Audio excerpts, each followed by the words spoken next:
to start drinking. This is the tin that I kept my seeds in from last year. I've ordered some fresh seeds, but with things being the way they are, I'm not quite sure when they're going to arrive. And I want to get started with sowing some stuff at least. The thing with seeds is what's really important is how fresh they are. So ideally you don't really want to be using stuff from several years ago. And also some of the stuff you get in B&Q or supermarkets, it kind of been hanging around for a while. But there's plenty of online places that specialise in seeds. And you can get some really interesting stuff out there. If you're not sure what varieties to buy, I'm going to put a link down in the description, somewhere down there, of a couple of places that give you advice on different varieties and also when to sow stuff. So there's plenty of information out there, far better than I can go through. So I'll link to that stuff. So this is my tin of seeds that are left over from last year. I've not opened this since last season. So I just thought I'd film me going through this and I can decide what we're going to sow straight away. Okay, so in typical YouTube style, I'm going to do this one-handed. I'm filming this on my iPhone. Okay, so... Okay, I can already smell something a bit funky in here. Hopefully there's no horrors in there. Okay, so what have we got? We've got an unopened packet of climbing beans. Looks like I didn't grow these last year. They're for sowing indoors in April. Okay, I'll put that on the side. The other thing is trying to work out when to start propagating stuff. The problem at the moment is, even though there's plenty of daylight at the moment and it's sunny, the ground is still very cold. So if you propagate a load of stuff and stick it in the ground while the ground's still cold, it'll just sit there and it won't do anything. It won't grow until it gets warm enough. So you'll often find that stuff you sow and propagate later on actually catches up with the stuff that you propagated earlier, simply because of the heat. Hopefully if we get some decent weather. Okay, what else we got? Cabbage. I think I tried sowing some of this before, it didn't work. Cabbage and brassicas you're better off growing from plugs, but we may not have that available to us this year. Some cherry tomatoes. I grew some of these from seed last year, they worked very well, although we have problems with ripening, but I'll grow some again. So I'm not sure if there's any seeds left in there, I'll check that out later. What else? Intriguing tin. And we have some broad beans. Broad beans are a bit of a double-edged sword. The taste of your own homegrown broad beans is second to none. You just can't get anything like it in the shops. The problem is that these things, you don't get much yield. Okay, they take a while to grow. The plants are quite big, they need a lot of watering. You need to grow the actual pods until they're quite large, and the actual pods themselves are like a warm TOG 2000 sleeping bag for seeds. They're incredibly extravagant things to grow, really. You don't get much yield, but they are delicious. So I'll probably grow a few. I may do a few in containers rather than taking up space in the bed. But if you've never grown them before, it's well worth having a go. The taste is amazing. Okay, what else have we got? Some runner beans. I may plant one or two of these, but I found last year that I got a great yield, but I couldn't eat enough of them. I don't actually like runner beans as much as I thought I did. Okay, we've got some onion seeds. So I'll plant some of these for spring onions. For my main crop of onions, I'll probably use sets if I can get hold of any. So sets are like very small baby onions that have already been grown from seeds, like bulbs. You plant those, and the small bulb turns into a big bulb that you eat. But I'll use these for spring onions. What else we got in here? Okay, some rainbow chard seed that's spilled into the tin. I'll definitely grow some more of this. I really like this stuff. It's easier to grow, and it's a very versatile veg to eat. You can eat it raw, you can eat it in stir fries. It's really good. And it's one of those things, a bit like lettuce, where you can grow it. Instead of harvesting the whole plant, you can just pick the outer leaves and just keep coming back to it, pick and pick again. So you can get a lot of yield out of just one plant. Okay, what else we got in here?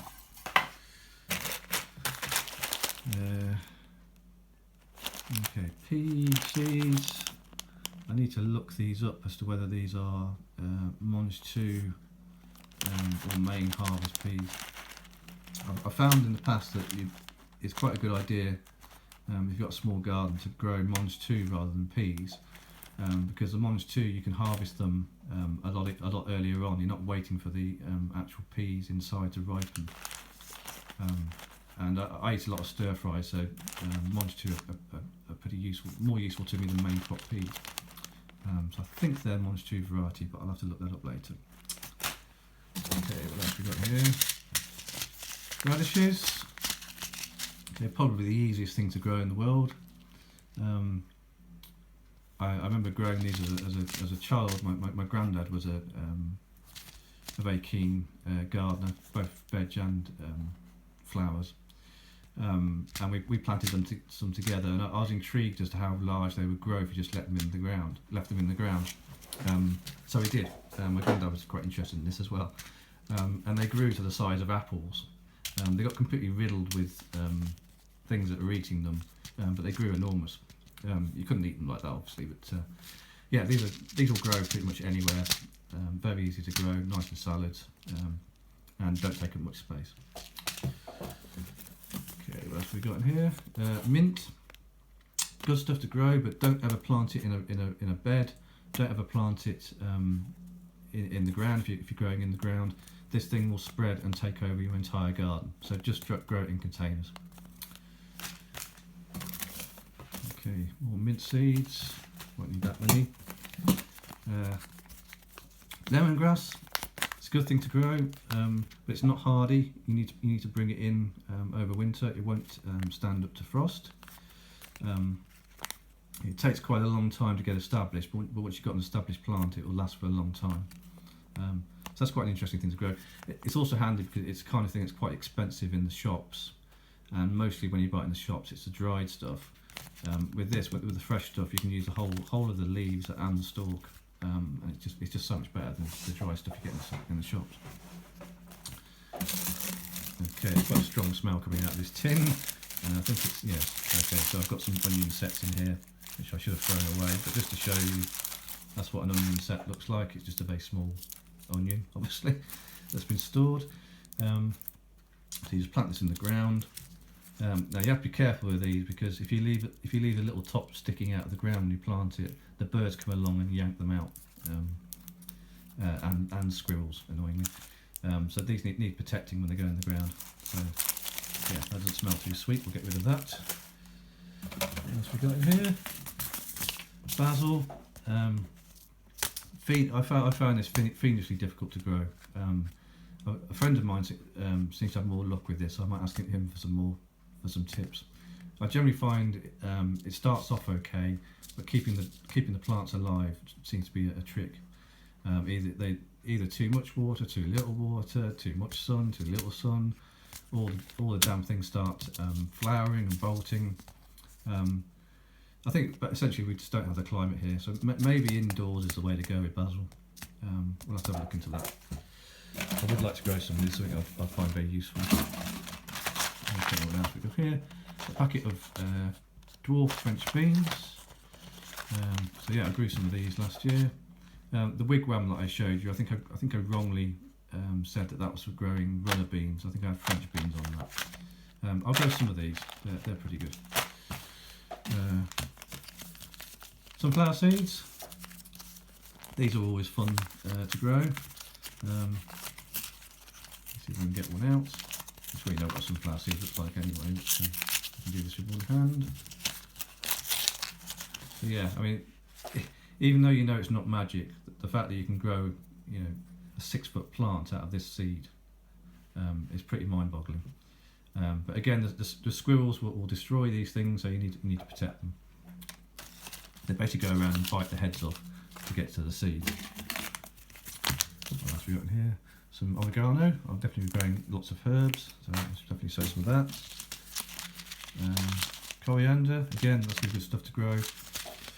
As with all herbs, it's great because you can just pick what you want, so you're not buying stuff in the shop, wasting half of it. So that's great. Definitely grow some of that, easy to grow. Courgettes.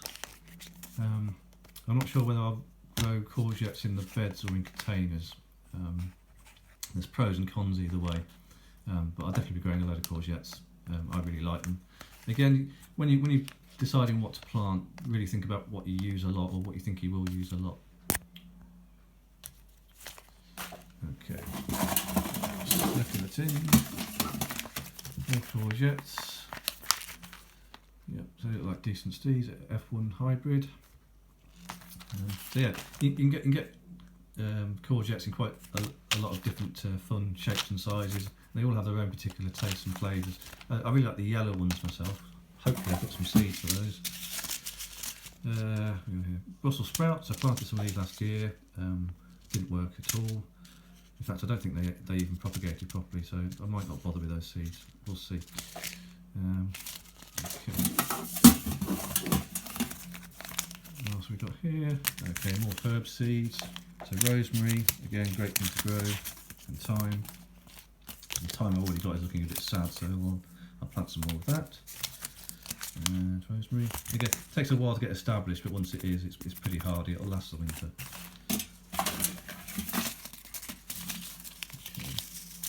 More basil, looks like that was the stuff I tried to grow before. So yeah, not had an enormous amount of success with that, but we'll try again. Sage, this is a great thing to grow. For some reason it's not always available in the shops. And if, like me, you eat a lot of pork, then you want plenty of sage, so we'll definitely grow some of that. More thyme. Going to the end of the tin, what else have we got here? More coriander. I'm not sure what that is. I think this might be some flower seeds that came for free